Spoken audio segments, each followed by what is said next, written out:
Halo semuanya, saya Rizky Wahyu Sumardi, dan saya akan menjelaskan pentingnya AI pada beberapa bidang atau sektor tertentu dan role model mahasiswa. Sejarah AI serta manfaatnya. AI atau Artificial Intelligence yaitu sebuah kecerdasan buatan yang dikembangkan oleh manusia untuk memungkinkan sebuah mesin belajar dan berpikir layaknya seorang manusia. Konsep AI sendiri pertama kali dicetuskan pada tahun 1956 pada konferensi Dartmouth yang diyakini sebagai lahirnya AI yang diinisialisasi oleh John McCarthy yang merupakan seorang ilmuwan komputer asal MIT yang juga dikenal sebagai Bapak AI. Perkembangan AI merupakan sebuah inovasi besar dalam sejarah manusia. Pasalnya AI sangat membantu manusia dalam pekerjaannya, mau itu dari ketepatan, efisiensi, dan juga waktu dalam pekerjaan tersebut semuanya bagus.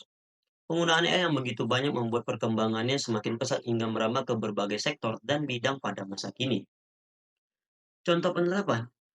Contoh pada bidang kesehatan, AI membantu dokter dalam mendiagnosa penyakit dan juga pencitraan dalam dunia medis.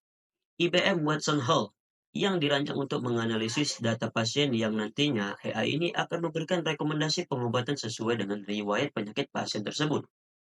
Dalam sektor pendidikan, contohnya ada ChatGPT yang saat ini banyak digunakan siswa atau mahasiswa sekalipun dalam mencari jawaban pada setiap pertanyaan yang ingin mereka pelajari. Dalam sektor keamanan, ada yang namanya teknologi Face ID yang memungkinkan sistem untuk mengenali wajah pemilik atau pengguna untuk memberikan akses keamanan yang juga menggunakan teknologi AI. Dalam bidang industri, ada robot AI yang saat ini digunakan perusahaan Tesla dalam merakit atau merancang mobil secara otomatis. Dari bidang transportasi, AI digunakan dalam mobil otonom seperti Tesla Autopilot atau juga Google Maps untuk memprediksi rute terbaik atau rute tercepat. Lalu sekarang ada yang namanya asisten virtual seperti Siri ataupun Google Assistant yang memudahkan interaksi dengan teknologi. AI sebenarnya sudah banyak kita gunakan di kehidupan sehari-hari. Misalnya seperti media sosial, AI itu digunakan untuk algoritma rekomendasi seperti pada platform YouTube, Instagram, ataupun TikTok yang menyaring konten dan memberikan konten yang relevan bagi pengguna. Lalu pada e-commerce, AI juga membantu platform-platform seperti Shopee, Tokopedia, atau lainnya untuk memberikan rekomendasi produk yang sesuai dengan riwayat pencarian pelanggan. Pada perbankan dan keuangan, AI digunakan untuk membantu mendeteksi penipuan atau fraud detection. Misalnya saat kartu kredit kita digunakan di lokasi yang mencurigakan, AI bisa memblokir transaksi tersebut. Tantangan AI. Pengembangan AI juga memiliki tantangan yang cukup keras dikarenakan AI merupakan sebuah mesin yang dibuat layaknya manusia dan bukan manusia asli. AI bisa menjadi menguntungkan atau juga merugikan. Contohnya dalam pekerjaan, otomatisasi menggunakan AI memungkinkan manusia kehilangan lapangan pekerjaan di beberapa sektor. AI juga mengumpulkan banyak data pribadi yang memungkinkan terjadi kebocoran data dikarenakan AI tidak selalu kompleks dalam pengembangannya.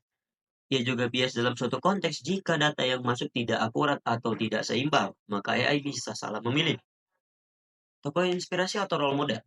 Dari contoh-contoh tersebut sudah membuktikan betapa hebatnya manfaat AI dalam berbagai sektor untuk membantu pekerjaan manusia, yang juga memotivasi banyak orang untuk ikut mengembangkan teknologi AI ini. Banyak orang yang melakukan riset mengenai AI untuk mencatatkan namanya dalam riset dan pengembangan AI pada masa sekarang. Contohnya adalah Mark Zuckerberg, orang yang bertanggung jawab atas pengembangan Facebook ini, mengembangkan AI untuk algoritma pada aplikasinya untuk menyaring konten yang relevan bagi pengguna. Lalu ada Timothy Lesmana, seorang mahasiswa dari Indonesia yang berhasil memenangkan kompetisi internasional dengan pengembangan model pembelajaran mesin. Banyak lagi dari mereka yang ingin berusaha mencatatkan namanya dalam pengembangan AI ini dalam upaya membantu banyak manusia dalam berbagai bidang. Kesimpulan yang bisa kita ambil dari hal tersebut, AI ini merupakan sebuah teknologi yang memang sesuai dengan kebutuhan manusia dalam berbagai bidang. Tingkat kecerdasan, ketepatan, serta waktu dalam pengoperasiannya yang begitu lama sangat membantu dan mempermudah pekerjaan manusia. Banyak orang yang terbantu oleh AI ini menjadi termotivasi untuk mengembangkan AI menjadi lebih baik lagi dan berguna pada masa mendatang. Dengan ini diharapkan para mahasiswa yang ingin berkontribusi dalam pengembangan AI ini tentulah harus memiliki ilmu yang mumpuni dan juga berpikir inovatif dan juga kreatif dalam bidang yang dikuasai tentunya. Kira-kira itu saja yang bisa saya sampaikan. Saya Rizky Waizumardi dan ciao.